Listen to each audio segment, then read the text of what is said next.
explorons les relations d'isomérie qu'il peut exister entre deux molécules.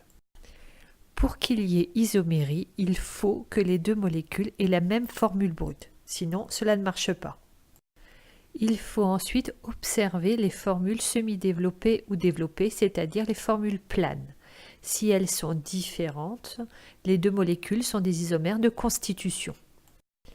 Si les deux molécules ont même formule plane, les deux molécules sont des stéréoisomères. Il faut alors céder des représentations de Cram qui permettent de voir la molécule en 3 dimensions. Il y a libre rotation autour des liaisons simples d'une molécule. Si on peut passer de la première molécule à la deuxième par rotation autour d'une ou plusieurs liaisons simples, les deux molécules sont conformères. Si on ne peut pas passer de l'une à l'autre molécule par rotation autour d'une liaison simple, les deux molécules sont isomères de configuration. Il y a alors 2 possibilités. La première, les deux molécules étudiées sont images l'une de l'autre dans un miroir.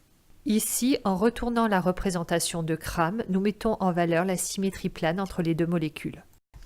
Dans ce cas, les deux molécules sont énantiomères.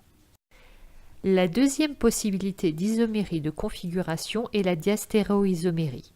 Dans ce cas, les deux molécules étudiées ont la même formule plane, ne sont pas conformères et ne sont pas images l'une de l'autre dans un miroir.